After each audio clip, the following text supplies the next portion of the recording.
Okay, so I mean, I invite everyone's feedback on this. There's massive things, of course, I've left out, and there are things that I'm trying to maybe be too simplified. So I'm, very interested in people's reactions. It's weird for me to go this long, like an hour without interruptions, but I'll try to, give the presentation, and then we'll have half an hour to talk about it. So let's get started. So I was given the task of focusing on 4 key concepts, which I really appreciated because it helped me organize all of this. So that's what we'll do, even though I'm going to go chronologically through Freud. Unconscious, drive theory, transference, and repetition compulsion. And as I mentioned, lots of things I'm leaving out. All right, a little bit of background. One of the things that I know I appreciate, given that we're all studying psychoanalysis, is to look a bit at the psychobiography of the different theorists, with the idea that people's backgrounds, just as we always look at how people's backgrounds influence their lives, that all the theorists' backgrounds influence their lives. And we don't really have time to get into detail with this, but I wanted to give just a couple of things about Freud's background. So he was born in 1856. This is the house that's still standing. I've never been, but if you can go to the Czech Republic, you could visit this house. His family was from a family of wool merchants. Family moved at 4 years old to Vienna, and he ultimately studied medicine. He became a doctor of medicine in 1881. As people might know, he was very interested in neurology, did a lot of scientific studies, which didn't really bring him that much fame, as much fame as he probably hoped. He's studying cocaine. One of the famous things he did was he was asked to, he dissected an amphibian who had both kinds of both male and female sex organs, which was a curious topic of study at the time. That influenced his later ideas on sexuality.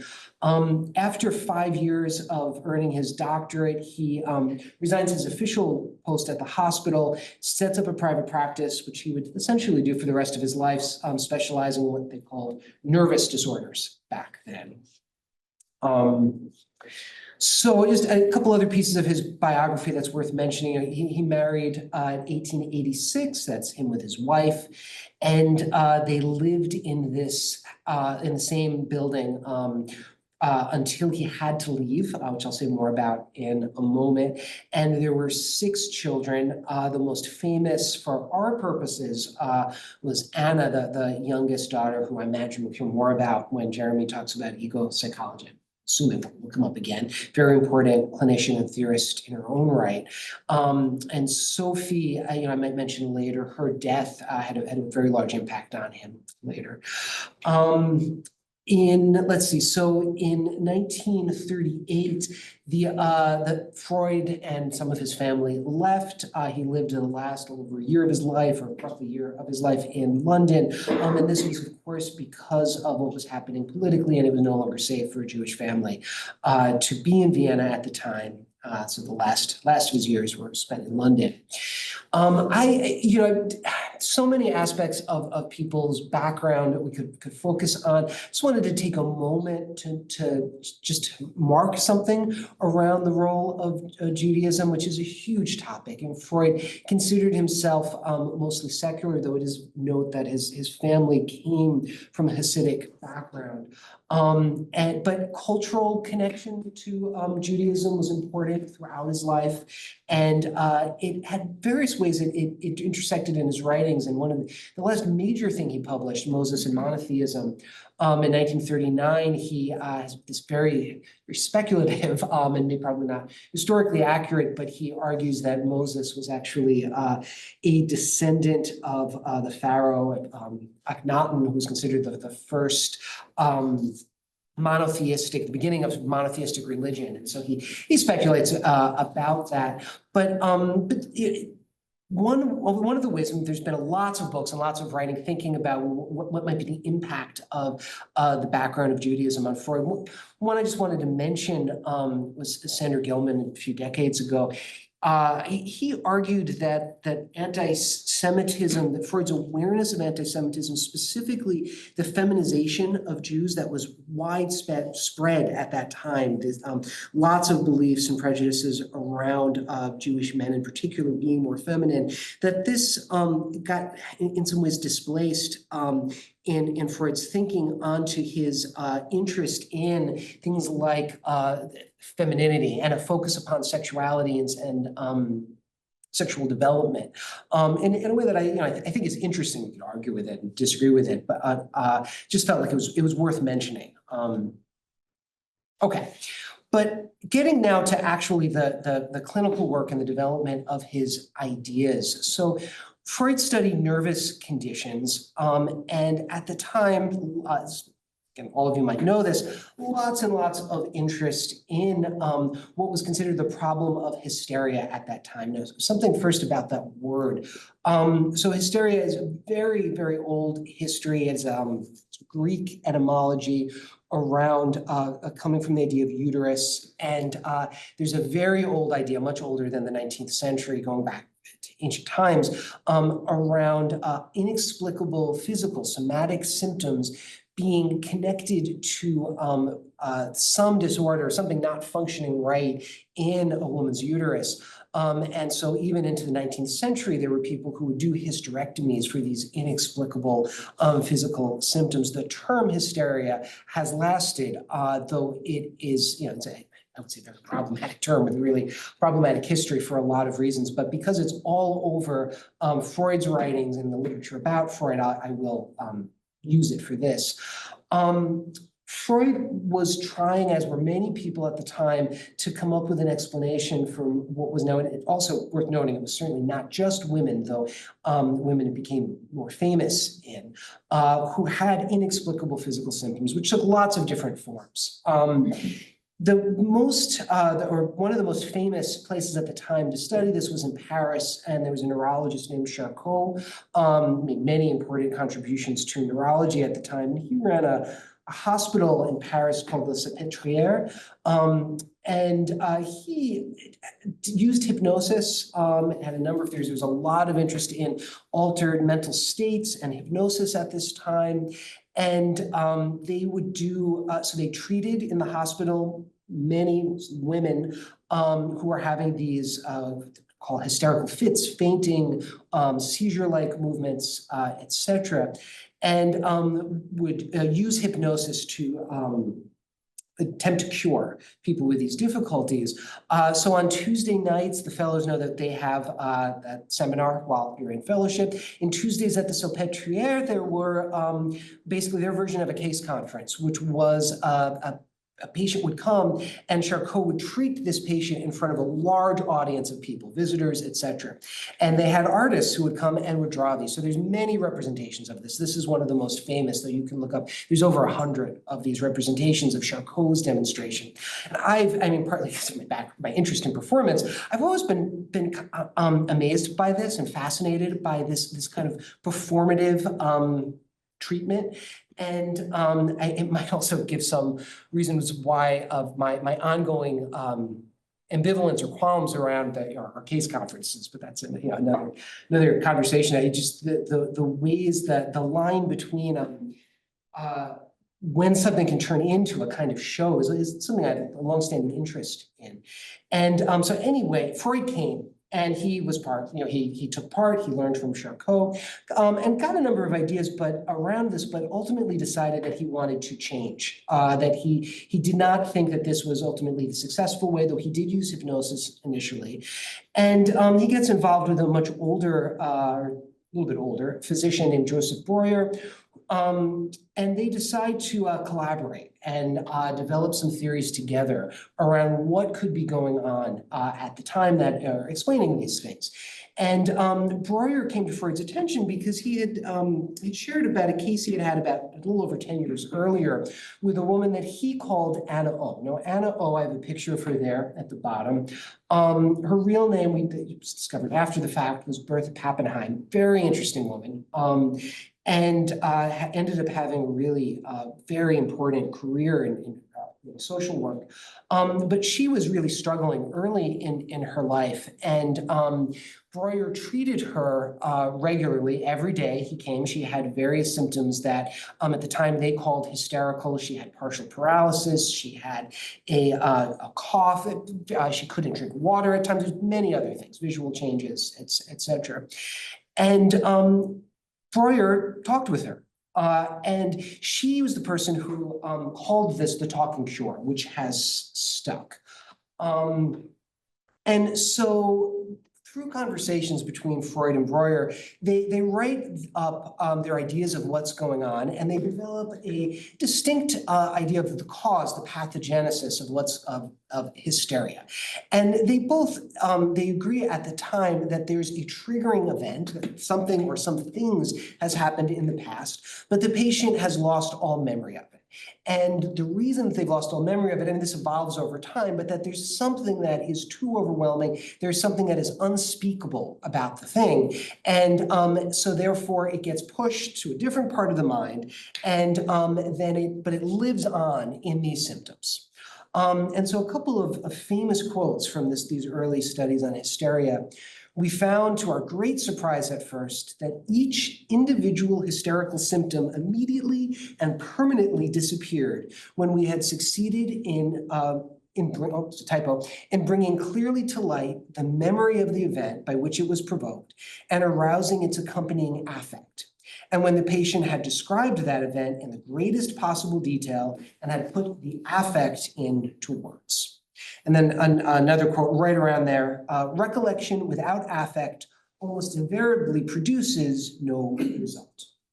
So just to pause with this at the moment, and one of the things that I think is really worth highlighting is that instead of, for all of the ways that we can criticize Breuer's treatment of Anna O, the case of Anna O, which we can in a lot of ways, and Freud's early case studies, I do think that I continue to be moved by the idea of the emphasis on creating space for people to find words for their own experiences when they had none. And I think this might be one of the first things when we think about, well, how does this relate to what we're doing now, that we've held on to the idea that people present with difficulties based on experiences that they've had or feelings that they've had and continue to have, and don't have the language around this. The other piece around this, which was emphasized right in the beginning, is that this is not a purely intellectual exercise. And Freud and Breuer make this clear over and over in the studies on hysteria, but that there had to be affect involved. Just recounting what happened in the past or finding the language around that without actually having the feelings accompanying it, they realized what wasn't useful at all, which is another thing I think that we have held on to, that we're not, this is not an intellectual exercise, but there's, it's a very emotionally rich way of understanding treatment. Let's see if there's anything else. So that brings us to about 1895. And it is worth, if we had more time, Freud developing, his ideas develop as you read through the cases. But I'm going to move ahead a little bit. Between 1895 and 1900, a lot of things change. And initially, Freud is focusing on what comes to be known as the seduction theory. And he continues to push this. So you notice in these quotes from studies on hysteria, there's an emphasis on a triggering event. And as Freud continues to meet patients and think about this, he emphasizes more and more early sexual abuse, and writes a paper on the etiology of hysteria, writes a couple of other things where it creates more and more of a scandal in Viennese society as he emphasizes how widespread, potentially, because hysteria is very, very widespread, and if it's all related to sexual abuse, this is a really, really big problem.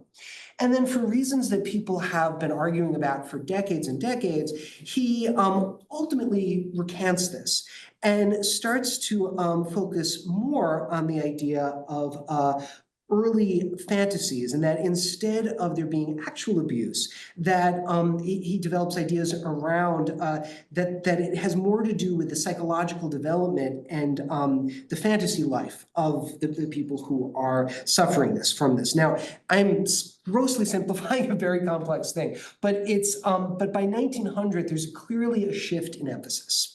And in 1900, Freud publishes what is his major, he would always consider his major work, I think most people would, the over 600 pages interpretation of dreams. And so why dreams become so important, I'm going to get to in a moment. But he, in the interpretation of dreams, he develops a different or a more elaborated theory of how the mind works. And so interpretation of dreams, there are, you can think of it in three different parts. There's the first part all about the history of how people understood dreams. The second part gets into a lot of his clinical material. And the third part is all a theory of the mind. Chapter 7 of the interpretation of dreams is all about what comes to be known as the topographical theory of the mind. And then I just listed some of the references. Over the next 15 years, or a little bit more than that, Freud continues to modify this and develop this.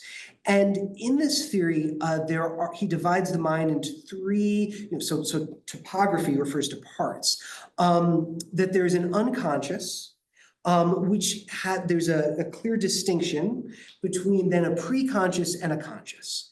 And anything to move between requires modification. To move between the unconscious and the preconscious, there needs to be some form of modification. And if it's going in that direction, then there's what is translated as the censorship.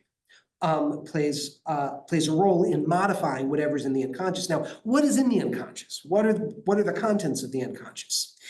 And this is what Freud refers to as the representatives of the drives. Now, in order to have any idea what on earth does that mean, we're gonna have to talk about drives. So let me get there. Let me just pause for a second and emphasize that just again, some of the differences is that Freud is now, instead of looking for or focusing on an outside history, something from the outside coming in, Freud is trying to look at, well, what happens internally in people's psyche and in their bodies that is then providing an explanation for what we're seeing in the clinic. And that's what leads to this new theory of the mind.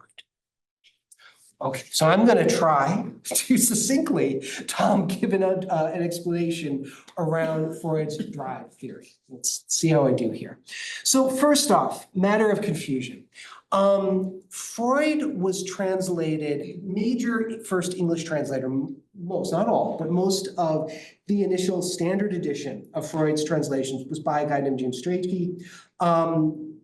Complicated figure in his own right. And we have him to thank for a lot of complicated language confusion. I'm going to talk about some of that later on, but drives is really important because he would, it's in these older translations, drive gets, the word that Freud used gets translated as instinct. But Freud made a distinction. And he actually uses the word instinct at a few times in his writing. So I'm going to always use the term drive, but you might get confused if you're reading the older literature on this, because sometimes you'll hear about like instincts and their vicissitudes. But I think the distinction is quite important. So I'm going to give a later definition and then try to break it down. And so in 1915, Freud says, a drive appears to us as a concept on the frontier between the mental and the somatic, as the psychical representative of the stimuli originating from within the organism and reaching the mind, as a measure of the demand made upon the mind for work in consequence of its connection with the body. Is this all completely clear now? We all okay. So I'm going to try to break down some of the parts of that to some things that I might find that at least I might find significant. We can of course talk more about it. So the first off is on the frontier between the mental and the somatic. So when Freud is talking about drives, he's not just talking about what some people might call biological instincts. And so particularly early on, there's an emphasis on things like, like hunger, biological needs, but he's not talking about what's happened, whenever, which was very poorly understood at the time, however those might be originating biologically, he's talking about how the mind, how an organism is making sense and representing that sensation. So it's not what hunger is within the body, but it's how the mind is registering that there is hunger and representing that in some way, the psychical representative of the stimuli. And I think that's an important distinction. Then the next part, as a measure of the demand. So these, whatever is originating in the body isn't just saying, hi, I'm there. It's saying, it's making a demand. It's saying, do something about it. And that then, how that is registered and then what one does with that becomes a major part of this theory. Because as we're gonna get more into it, it's when things aren't so clear about what to do about that in this part of Freud's theory, that's what leads to psychopathology. That's what gets people to have their symptoms. That's what gets people into trouble. So whatever's originating in the body, it is making a demand. This demand is being registered in some way. All right, a little bit more about some of the specifics of this. So these drives have what Freud calls a dynamic pressure. And that's a way of saying that these demands that are being made are dynamic. They're not always the same. They vary. Just to go through the different qualities then, every drive has a source. To quote Freud, the somatic process which occurs in an organ or part of the body and whose stimulus is represented in mental life by a drive. In mental life, we know the drives only by their aim. So the sources are where they're arising in the body. And as Freud would move on past the interpretation of dreams, he becomes interested in actually charting some of these different sources in the body. And this is where you end up getting things like the oral drive, anal, and eventually genital, which I'm not going to go into a lot of details about, but that the drives originate in different places. What is their aim? Their aim is satisfaction. I'm going to say more of what I mean by that, or what I think Freud means by that in a second. And what is their object? So the element to which or through which the drive is able to achieve its aims. And what is significant, okay, let me actually pause before I say something about object. In part of all of this, Freud has something that comes to be known as the pleasure principle. So I'm going to give a definition of that. Unpleasurable feelings are connected with an increase and pleasurable feelings with a decrease of stimulus. So essentially, the drive is looking for satisfaction, which is what Freud called a pleasurable feeling. And the pleasure principle is that the organism has ultimately the aim of as much satisfaction as possible. If these are not feeling satisfied, we know this because we feel something in our body, something called unpleasurable feelings. What becomes significant about the object? So this can be really theoretical, but you can think about a little baby feeling hunger. The object is the breast in order to drink something, eat something, in order to satisfy that. But what Freud is saying right from the beginning, that the object doesn't necessarily have to be tied into the initial drive, in the sense that something else might fulfill that, or that pathway could go in different ways. And I'm not going to go into a lot of detail in this, but this is where he starts to explore in a couple of years in his writings on sexuality and perversion, different pathways that this can take, which was pretty creative at the time.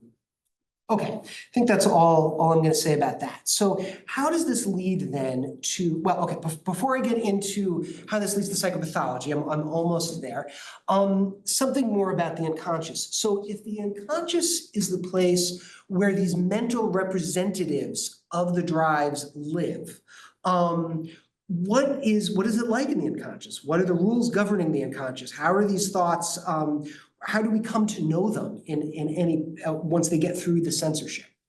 And Freud describes how in the unconscious, what comes to be known as primary process thinking predominates, while in the conscious, secondary process thinking. Now, secondary process thinking follows the rules of logic that we're all familiar with, while he argues that primary process thinking has its own set of rules. And this is what in the interpretation of dreams, he goes into great detail thinking about this and continues to elaborate this in some ways for the rest of his life. So some things that might be familiar to you all is he talks about displacement. So an idea can, rather than naming it within itself, gets displaced onto something else. And that with that kind of disguise, that kind of censorship, it might be more amenable then to be registered by the conscious mind. The other thing that can happen is condensation. So multiple pieces can be drawn together. And I'm going to get into this in a moment, but he argues that this is what happens within dreams. In the dream work, these are the processes in place that are allowing the primary process material ultimately can be registered in these disguised ways. Other things he talks about is the different rules of logic. So an absence of negation, of doubt, of degrees of certainty. So as you get the famous, there is no in the unconscious. Talk about that a little bit more in a moment. And an indifference to reality. An exclusive subordination to the principle of pleasure and unpleasure. So in other words, what's happening in the unconscious and primary process thinking, not connected at all to does not abide by the rules of what's happening on the outside, but is all about what's going to lead to pleasure, which is related to satisfaction, or what is not, and trying to move towards pleasure. Okay, so what happens when the satisfaction of a drive, which remember has to do with pleasure, that's how we know it, also would lead to unpleasure for another reason? So doing something will in one hand lead to satisfaction and another hand lead to unpleasure, not satisfaction. Now, I think we can all think of many examples of how this might happen within our lives, that we might feel compelled to do something, but we have reasons for not doing it. Well, when this happens, according to Freud at this time in his theory, he says the mind has got to do something with this impulse towards pleasure that cannot be satisfied. And this is where repression. So repression is she uses it in a lot of different ways actually, but this the thoughts, the images, the memories, the representations that get bound to the drive gets pushed back into the unconscious. And I just, to give us some visual representations here. So Bruegel, in the 16th century, he made drawings of all the 7 deadly sins, but given that we're talking about Freud, I went with lust, and just to represent something around this. And for Freud, this is, again, in the early 20th century, this is where problems start to come in, because while in some ways this is a solution, because you manage to get rid of the thing that you can't do for whatever reason, because of societal prohibitions or because it'll make you feel bad in another way, it doesn't work all of the time. And the reason it doesn't work is because what is repressed seeks re-entry into consciousness, the famous return of the repressed. So once whatever representative of the drive gets pushed into the unconscious, there's a push to try to slip out in some way in order to release the energy needed to get satisfaction. And for Freud, he identifies places where this happens, and dreams being one of them. the dreams, which he famously called the royal road to the unconscious, because he believed that this was a place where we can learn about what was repressed. And that this was essential because this process not going well is what leads to symptoms. I'm going to say more about that in a moment. But this explains the emphasis in this part of Freud's theory, and this part of his theorizing, on why working with dreams was so central. Because otherwise you're going to have other access to what was really causing the problem. But there are other ways.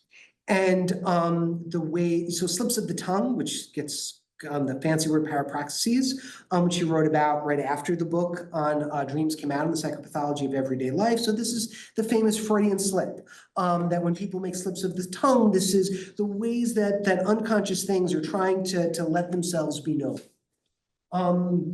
Or in jokes. And so shortly after, he also writes a whole book on this, but that humor is a way of hiding, or the way that the censorship can give indication of what's going on under the surface. But another way that what is repressed lets itself known as is symptoms. So I'm going to say a little bit more about that, because that's ultimately how we got to this in the first place. So symptoms can be understood as compromises. And he develops this term compromise formation. We'll talk a little bit about that. So when you could think of symptom, or at least neurotic symptoms, I could say why that distinction, as a partial failure of repression. So and as a second line of defense after repression fails. And this might make sense if I give a classic example of this. So if we go back to Anna O, one of the things that Anna O presented with was a nervous cough. And in Breuer's conversation with her, it comes out that first off, this cough happens when she overhears music playing.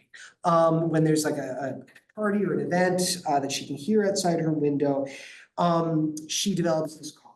So he asks her more about this, and he learns that the cough developed at a time that she started taking care of her father. So part of the large context of her difficulties was that her father was very sick and she was taking care of him. And she continued to take care of him. And when this started, she'd hear the music, but she'd start coughing over it, and she'd cough so loudly she couldn't hear it, according to Breuer's talk about this. So the way that this is understood as a compromise formation is that, according to Freud and Breuer, that Anna actually had a wish when she heard the music to, she wanted to go out dancing and go out and be with people and not be home taking care of her father. But she didn't feel so good about herself if she acknowledged this wish. She would secretly reproach herself for having this, that she considered it wasn't good, that she was thinking this way. What she really should be doing is taking care of her father. So the cough becomes a kind of solution. As she coughs, she covers up the music, she can't hear it, and it provides, again, a second line of defense from fully repressing whatever initial wish, whatever drive that she had that was represented in her. And so this is the early understanding in around 1900 of how symptoms worked. And if we think now, well, what possibly could be the relevance of this now? Well, there still is something that I think that we often do of tracing a symptom back to its origin, trying to understand, well, what was the context that was going on when a symptom first developed? Okay, and I probably won't. I have enough time, actually. I think I can get into this. So this I stole from Bruce Fink, who is a Lacanian analyst and teacher, and has written a lot of books and translations of Lacan. But I find him helpful. This is from his clinical introduction to Freud, because of the focus on early Freud and thinking about some of these early ideas. And he puts a list together, which I find useful, of ways that the unconscious manifests itself that people can sort of concretely use in treatment. And so just to run through these, The first is removing the not from negative assertions. And in a later paper, Freud says, the context of a repressed image or idea can make its way into consciousness on condition that it be negated. Negated is a way of taking cognizance of what is repressed. So whenever someone says, well, I don't feel such and such, to think of, well, the unconscious might be saying that they really do feel that way. Another way of disguising unconscious thoughts would be to say, I'm sure you're thinking it's, or, well, I don't want to say it felt good. So attributing to someone else what someone is actually attributing themselves. Yesterday, I had a great example of this with a patient I've worked with for a while, and I'm going away on vacation right after this, next week. And things were getting very tense this week, and we were sorting through the tension, and then she suddenly says, and I'm just waiting for you to say that I'm trying to pick a fight with you because we're going on vacation. Listen to all these slips I'm doing right now, right? I just made two in one moment, in one sentence. She said, I'm waiting for you to say that I'm picking a fight with you because you're going on vacation next week. And it's not true. And right there's three of these examples right away. In another moment, if it wasn't so heated, what I probably would say is, I don't have to say it, you just did. In this moment, it didn't feel necessary. But this is a very early Freudian idea of working. And in this course, we're going to get to all sorts of other later technical ways and understanding things are going on, but that's a very early Freudian example. Other ways, what Fink calls fishy assertions. Someone saying something like, it's a silly little dream. So downplaying something that might actually be of significance. Another common Freudian idea, every fear or worry or concern covers over a wish. So this is, just to give a quote from a later case, the Ratman case, the unconscious is the precise contrary of the conscious. And so the Ratman had a lot of what Freud called obsessional tendencies and was anxious, worried about a lot of things. And Freud argued that these fears were really ways of disguising wishes. And this is still something that can be clinically, I would argue, quite useful. I just worked with a very, very phobic patient for almost 2 years, and it became, so they really took to this, that they'd come in with all of these worries, and then they would pause and they'd think for a bit, and then they'd say, okay, so how am I actually wishing that all of these things happen? And they really took this to heart. Another thing is what Fink calls dissimulated aggression. So saying things like, oh, my poor mother, when they're really quite angry at their mother. So ways of disguising aggressive impulses in signs of care or concern. And then the last is what he calls the heuristic value of hypotheticals. So this is an example that Fink uses. If someone says that they just can't remember at all, like let's say that they were having a dream and someone gave them a present in the dream, but they can't remember at all who it's from. And building on Freud's technique, Fink would say, well, since you cannot recall who it was from, who do you think it most certainly could not have been from? To see what that opens up for the person. So the reason I put this in, and this, the rest of the material I'm going to cover is going to be more theoretical than clinical, is because I don't think drives are coming back later in the course, and these are all, I think, technical ways of working that focus on something about drive theory, as opposed to other later theoretical ones. Okay. But there are I was tasked with two other major concepts, which I've left myself a little over 15 minutes to talk about, including transference. So transference has become maybe the single key concept after the unconscious in psychoanalysis. So some of you might be familiar with Laplanche and Ompatalis wrote, gosh, when did they first publish it? I know the edition I was looking at was from the 70s. I'm not sure that was the first publication date. But the language of psychoanalysis, which is a useful kind of dictionary of the development of psychoanalytic concepts, one of the things I consulted while putting this together. And so in their section on transference, I liked this quote. Classically, the transference is acknowledged to be the terrain on which all the basic problems of a given analysis play themselves out. The establishment, modalities, interpretation, and resolution of the transference are in fact what defines the cure. So when we start talking about transference, we're now talking about there's a modification, a change in the underlying theory of therapeutic action, of why people have symptoms and how you go about this. From a book I just started looking at actually recently while preparing this, the Freud Encyclopedia. In the section on transference, it says, defines transference as expressive displacements from the past into the present, and says that transferences are universal. And even more than that, I love this, transferences are who we are. So, okay, what on earth does all of this mean? Let's see if we can get a little bit more. One other book. As regards, I left out, to the nature of what is transferred, are we concerned with behavior patterns, with types of object relations, with positive or negative feelings, with affects, with libidinal cathexes, with fantasies, with a pH, with a whole imago, or with a specific trait of, and I actually don't know, does anyone know if dictionary is an imago? The technical pronunciation? I meant to look that up, I don't know. Or even with agencies in the sense this term has in the final theory of the psychical apparatus. So I liked this quote as well because as theories around transference have developed, different theories have different focus about this, whether they're focused about feelings, whether they're focused about whole object relations. And I think this was somewhat at play for those of you who were here when Stephen Cooper was here this last week in that very technical conversation we had about, well, what are objects? I think that this is a similar kind of question. So, and I think different answers to this will come up throughout this course.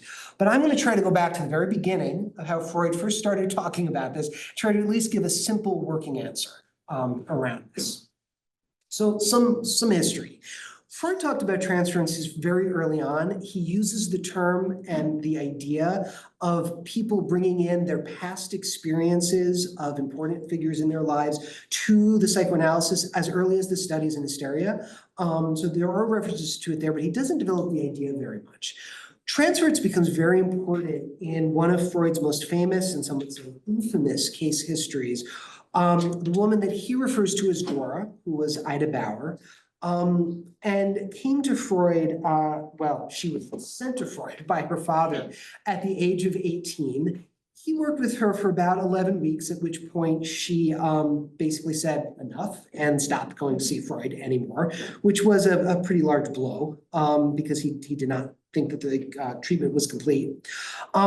He initially writes about this right after the treatment, so in 1901, right after he finished the Dream book. For various reasons, it doesn't get published into 1905, when there's been a lot of development in his theory at that time.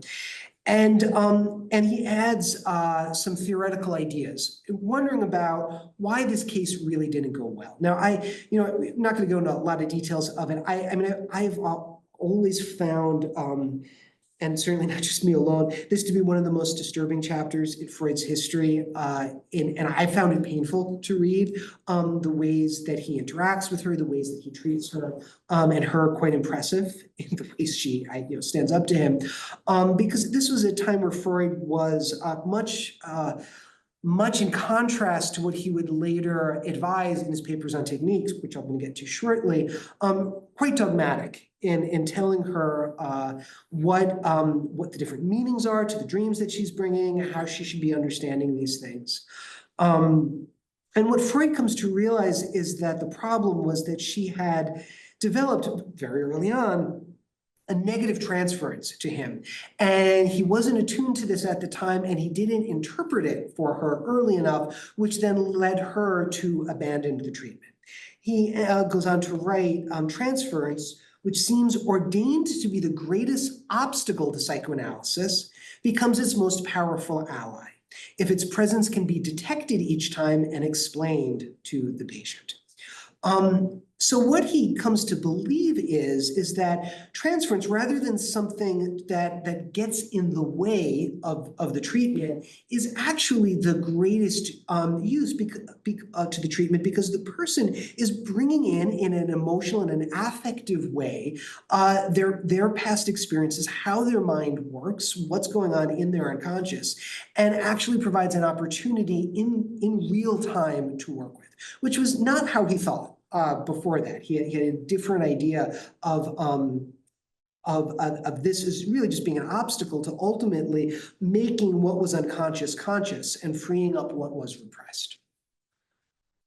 So he continues to develop ideas around this, which ultimately leaves him in the 1910s to put together, write a series of papers on technique,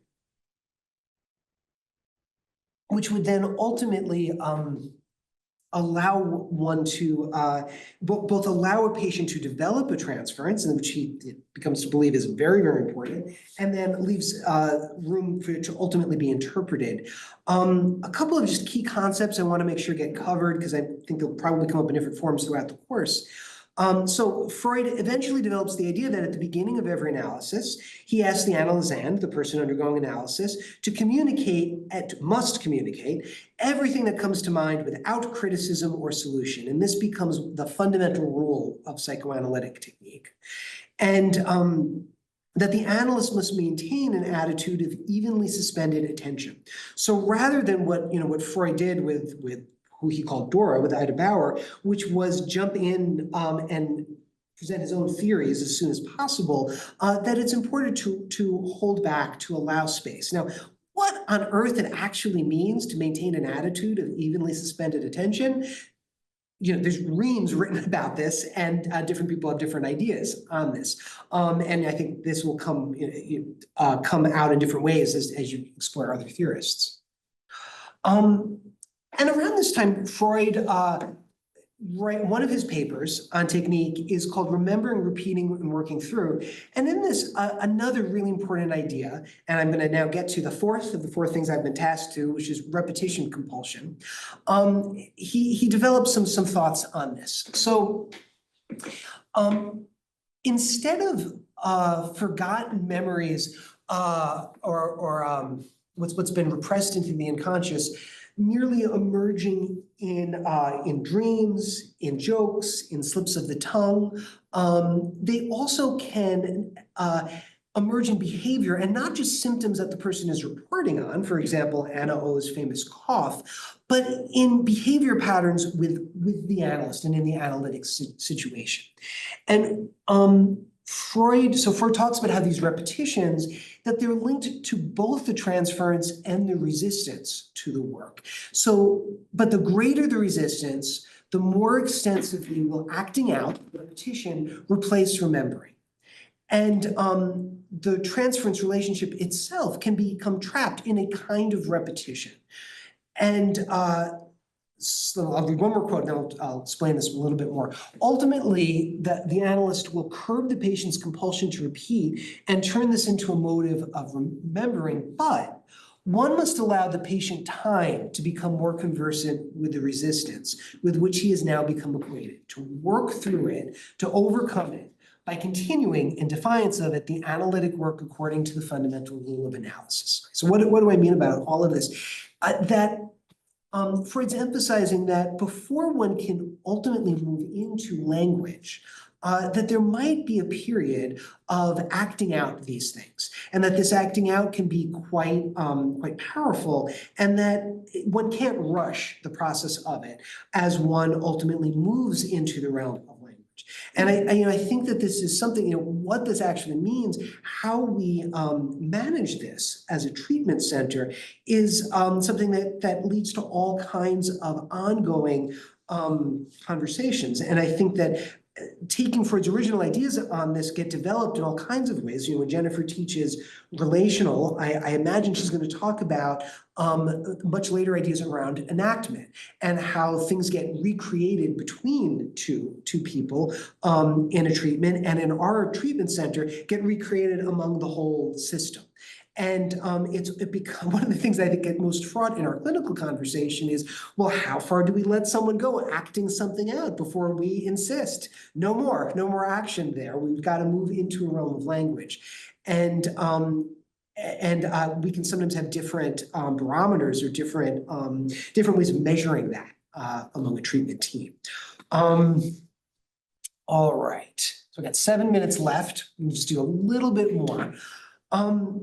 As Freud is moving along here, he developed some problems with what this initial theory that we've been talking about, and he's elaborating it in all kinds of ways, and in ways that I've skipped over. Couple of issues that come up. First is a kind of technical problem. So remember, I talked about there's a strict dichotomy between unconscious and preconscious and conscious. And Freud starts to realize, though, that the ways people were resisting these acting out processes that he's talking about, these defenses, well, they were also unconscious, that they didn't actually realize why they were doing it. They weren't even aware of sometimes what they were doing. But this was a problem for his theory, the way he was organizing how the mind worked, because these actions didn't fit his description of what could be in the unconscious. So he realized he had to redescribe things in a certain way. How do you account for this unconscious consciousness? The other thing is that he's looking at his strict idea about the pleasure principle. He's realizing that people don't always act according to this pleasure principle. And sometimes there's moral functioning that doesn't really fit the way that he understands the mind. It doesn't act in accordance with the pleasure principle. And even more than that, he gets more and more interested in aggression. And this is also, of course, at the time of World War I, where the world is unable to look away from aggression in all kinds of very direct and powerful ways.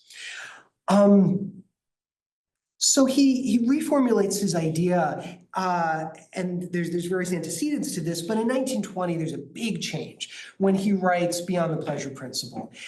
And one thing about this is that he reformulates drive theory to talk about two fundamental drives, a drive towards life, eros, or what comes to be known as the death drive. And the drive towards life, so this drive, when we think back to when we're talking about the aims of the drive, is to establish ever greater unities and preserve them thus, in short, to bind together. Well, the death drive, he speculates, is its aim is to undo connections, and so to destroy things. And this leads to the absolute equalization of tensions and a return of a hypothesized inorganic state of complete repose. The idea of things falling apart into an energy state, to a lower energy state. And Freud argued that these two internal forces were always at play to some extent. And that this is helpful to explain the repetition compulsion. So just two examples Freud gives of the repetition compulsion that he tries to make sense of is that he's working with more and more people who are having these dreams about traumatic events that are incredibly repetitive. They're just repeating the same awful thing over and over and over again. And he comes to believe that this dream is not the same kind of wish fulfillment that he believed all dreams were back when he wrote Interpretation of Dreams. These repetitions are working in a somewhat different way. And the other thing, he famously talks about his grandchild who did the Fort Da game, where this child was in a repetition of the parents' absences, was throwing away their toy and then pulling it back over and over again. And Freud talks about how these repetitions are an attempt to make some painful, some awful experience more controllable. The compulsion, and that this compulsion to repeat can actually override the pleasure principle, that the needs around this is a way to explain why people do something that is not ultimately seen pleasurable, hence the name of the book, Beyond the Pleasure Principle. Right after this, Freud then ultimately puts together a new model of the mind that is not that kind of goes side by side his earlier model. And this is the structural model, which is famously translated as the id, the ego, and the superego. Though Freud used much simpler German terms, and so it might be easier to say the it, the I, and the over-I. And this is probably familiar to everyone, but he argues about these psychical structures where the it is where these life and death drives are constantly striving, and takes a lot of what he formerly would have understood the unconscious to do. The I, or the ego, is responsible for reality and survival and navigating something around this, while the over-I, or the superego, is the representative of moral injunctions. And we don't have time to go into it, but he develops a whole theory of how these become internalized and how these take form.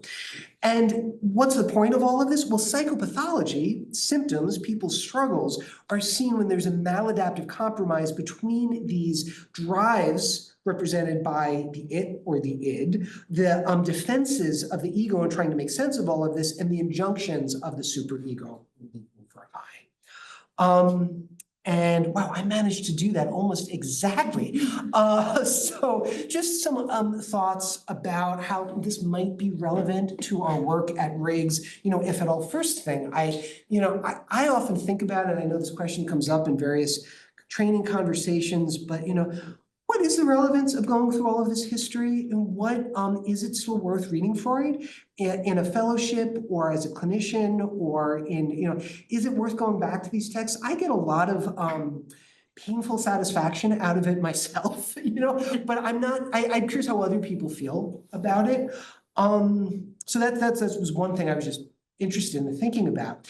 The second thing, so just some other ideas, Freud talked about, and I took this question right from who I was tasked with, so either Jane or Dan, how are early relational dynamics enacted in both individual therapy and the community settings? So, this goes back to an early Freud thing and something that we see all the time. And to me, the follow-up is, and so what? So when some early relational pattern is enacted, so what? Do we comment on it? Do we just hold it within ourselves? Does it help us metabolize what's going on? It's a huge question, but it's one thing I think is relevant from reading Freud. What is the value of making unconscious patterns conscious? It's something that we talk about a value all of the time, but one of my favorite essays by Bruce Fink is called Against Understanding. And he talks about the so what? Is it about understanding, or is it about eliciting change in some way, and is making unconscious patterns conscious the way early Freud, or even later when Freud talked about where id was then ego shall be, is that ultimately lead to change for people? What's the relevance of symptoms having meaning, and how do we grow to make sense of that meaning? And then the final thing is one of the most famous quotes by Freud, which I've always been fascinated by. It comes from one of his papers on technique, The Dynamics of Transference, 1912. It cannot be disputed that controlling the phenomenon of transference presents the psychoanalyst with the greatest difficulties. But it should not be forgotten that it is precisely they that do us the inestimable service of making the patient's hidden and forgotten erotic impulses immediate and manifest. For when all is said and done, it is impossible to destroy anyone in absentia or in effigia. And I've always found that poetic. I love when it's quoted. And sometimes I'll be sitting with the patient and thinking, what the heck does that mean? And how is that relevant to what's going on right now? And I have ideas on that, but it was another thing that I thought might spark conversation. That's it. Thank you.